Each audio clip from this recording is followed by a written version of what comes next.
If your web shop has breadcrumbs but no breadcrumb snippet, you're leaving rankings and revenue on the table. The first time I noticed that breadcrumbs were present on most websites, I honestly believed they existed because users didn't know how to navigate through a browser. I was not so far off. Many users use them because they are so close to the action, and some use them because they're lazy or lost.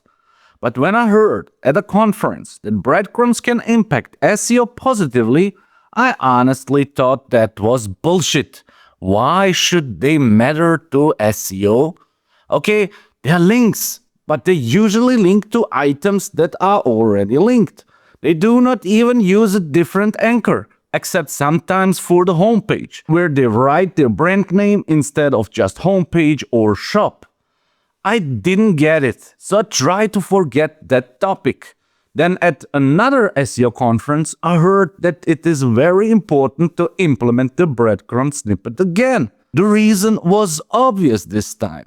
Google had started to display the breadcrumb path in search results if you had the snippet. Now there was a clear SEO reason, but I kept asking myself, why the first speaker had said it was important to SEO even before Google displayed breadcrumbs in the results. I asked other colleagues at the conference, but nobody I asked knew why it would have mattered before. It tickled my mind for a long time. I became even more curious. I didn't remember the guy's name. If I had, I would have asked him about this. One day I came home and an enterprise web shop had agreed to become my client. I went to their headquarters, met the team, and asked how I could help. Their main problem was that subcategories at all levels did not rank well, and they couldn't figure out why. I spent days analyzing them, but could not find anything. The only real difference between them and their competitors was that they didn't use nested category URLs. They also used category IDs that were numbers instead of writing the category name into them. But they were not the first to do it that way.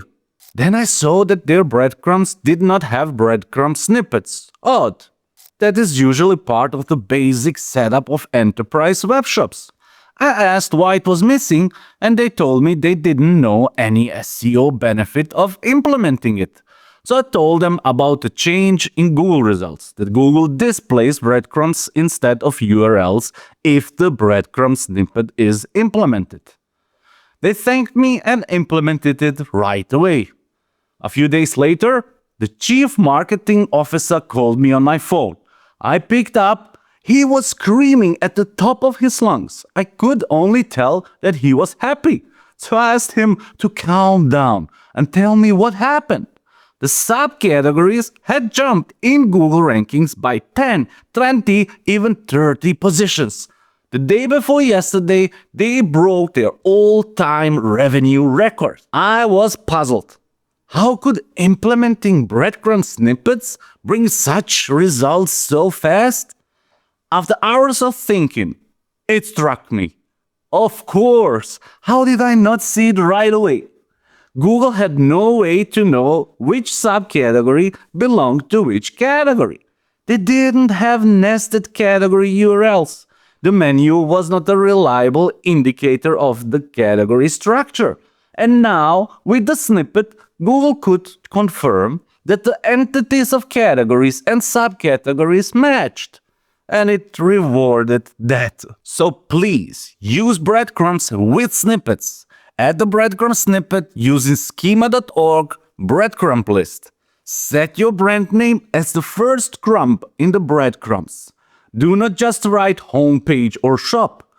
It takes little effort to implement them, but not having them can be a mistake. Don't forget to test it with the rich results test in your Google Search Console or the schema.org validator tool to be sure you have implemented it correctly. If you want another quick SEO tip that can bring you a lot more organic traffic, watch this video next.